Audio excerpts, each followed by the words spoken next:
Okay, welcome to the very last guaranteed video on my dates. And we came a long way with this class. This class has got a lot of nice features. There are features that generally every class you write professionally you need to include in your code. Last video we did comparisons. I'm going to revisit that a little bit to describe what an interface really is. And if you take a look at the code here, as long as you write the proper methods to do your comparisons, you can use the JDK's sort routines right here and not have to write code. The whole idea behind a developer doesn't reinvent the wheel. He uses code that's given to them to solve their problem. If he has to write code, then he'll write code. But we try not to reinvent the wheel when you're coding, because using code that was already written, you got to believe has been debugged thoroughly, and your programs will just be more reliable. So let me just go ahead and talk about the comparable interface. This guy right here. And see, this class implements a comparable interface, which means, and then we specify what data type you're working on to compare. So let's take a look at the definition of this thing. I have it already. I did a Google search, Java and comparable, and it says that this comparable is an interface, and it takes a parameter which describes what you're trying to compare. And if you look, you go ahead and read all that, you can see it's starting to look like the stuff I talked about before compared to. In order to implement that interface, the method summary, what you're going to do is include one method. That's all you have to include, and it returns an integer. Compared to is the name of the method, and T represents the generic type that you're trying to compare with, and that's, in this case, is my date. And we've done that. That's great. So what I'm going to do is show you, I'm going to create my own interface. And I created this interface called Math Date. Or no, Date Math. Date Math, I'm sorry. Date Math. And this thing is an interface. Now, inside an interface, this is there's no real code inside an interface. Basically, what you do is you add all the methods, you list all the methods that you'd like your class to implement. Okay, and what the compiler will do is that if you implement that interface, it's going to look to see if you implemented these two methods. Okay, the classic interface, you didn't have to include any real code. This is the classic interface. The newer versions of the interface, starting with like version, I believe 8, 9, somewhere around there, you could create an interface that had a real method body, but that starts to look like an abstract class. So I'm not going to really talk about that. I'm going to talk about the classic interface, and all I want to do is force the compiler to check to see if the implementer, the developer, actually created those methods.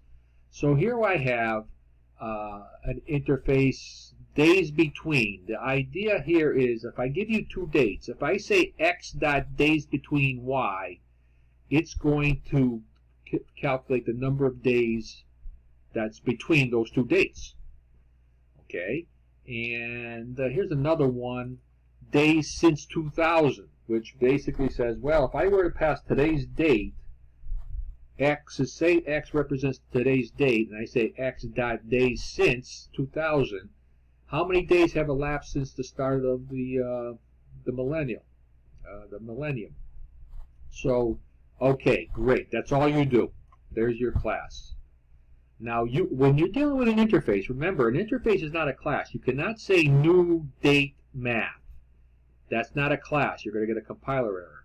What you have to do is say, well, this class has to implement comparable, okay, in order to force you to compare things. But I could also say I can list all the interfaces that this thing needs to implement. So let me just copy this code here, copy, paste. Okay, date math. So there you go. All right, and of course you got an error here because if I hover over this, it says you haven't implemented those methods. And so why don't we just go ahead and add the unimplemented methods? Okay, let's go right to the bottom. There you go. Those are the methods that we have. Now they just generate stubs. They don't really do any real work. In fact, what I'm going to do is I'm going to go to my code and just copy that in there. Copy that and paste it there. And let's go over that code here. Now remember, you're trying to find the days between two dates. X dot, think in the back of your mind, X dot days between Y. What are the days between, how many days have elapsed since starting with X, ending with Y? All right, and so the simplest way to do this, and whenever I code, I try to find the easiest way to do this, and if that doesn't work out, if the easiest way isn't the most efficient way, I'll come up with a different way. But if I start off with the smallest value first, say I don't know which one's the smallest one, X or what I put through the parameter Y. So I determine here, start and finish is going to be assigned the smallest value, and finish will be the largest value. This is the code that we have to establish the start and finish code. And then I have a Boolean value that's true or false depending upon whether the from date, which is this, remember this method is being applied to an object, MyDate, so this is the value of the from date. And I didn't really need to make this assignment. It just looks better to have another variable from date. And what we're having here is if from date compares to to date, if it's less than or equal to 0, then you have a value that's less than, and that's going to be true. And if that's true, start and finish gets the value from the to. Otherwise, the to date is smaller, and so what we're going to do is start our analysis from the smallest value, to date, and finishes the bigger value. Now, why did I do this over here? Why did I create? Remember, MyDate4 has a copy constructor, so it makes a whole new duplicate object from what you pass it. And the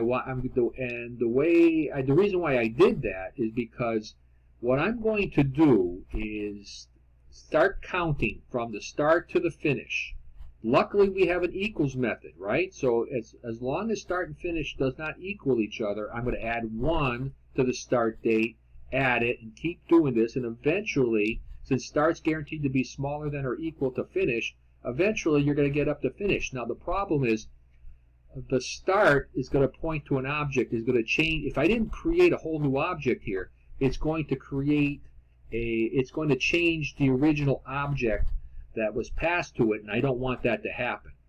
Okay, so in line 203, if the from less than 2 variable means from is less than 2, then the value of the count should just be returned. Otherwise, I return the negative count, which means because originally the to date was smaller than the from date, so that should be a negative number.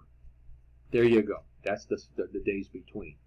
Now, to implement this guy correctly, now I don't really want to go through the most efficient way is to start from the year 2000, go up to the year 2020, and figure out how many days are in each year, and then when you get to the last year, figure out the months and the days that represent the balance of the days. The easiest way to do this is to leverage code that you've already created. Let me just paste that in. You're going to see what I'm talking about. Okay, so what I'm going to do is return. I'm going to create a start date of January 1st, 2000. I pass it this, which is, remember, x dot days since 2000. So this represents the value that we would like to compare against. And so that's going to leverage this days between method here, okay? And that's going to return the number of days since 2000, positive or negative. Now this is not the best way to do this problem, but it does show you that you can call other methods and leverage the code that you wrote for the other methods. Now the problem is, if you find, now say you had some weird date, say 10,000 years in the future, you're basically, bottom line, you're adding 10,000 times, actually 365 times 10,000 times.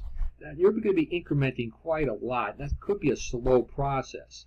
So if you find that the algorithm that this method is using is too inefficient, then you'll have to come up with a better way. Basically, instead of adding 1 for each day in a year, then you'll have to add 365 or 366, depending upon leap years. And you won't be adding so many. You won't be executing that add days method so often. But I think we'll leave it at that. Now let's exercise this code, okay? Let's exercise this code here, and let's go down here. Let's see if this all works out. And I've got some code here. And I'm going to copy this code. Yeah, I guess I can do that. Copy. Copy it. Let's bring it down here. Paste it. And we got to get rid of all this stuff here. And let's get rid of a lot of this stuff. Source format. Okay, that's good. Let's comment out all this other stuff at the very beginning. Okay, so we're not distracted by that other stuff. You're going to have it in your source code. But here, I've got this date, and I'm going to save that date. All right, so because I'm going to add 3,000 days to the original x value, so I have the original save there, the starting point. I do some printing, save that days between x. That should be 3,000.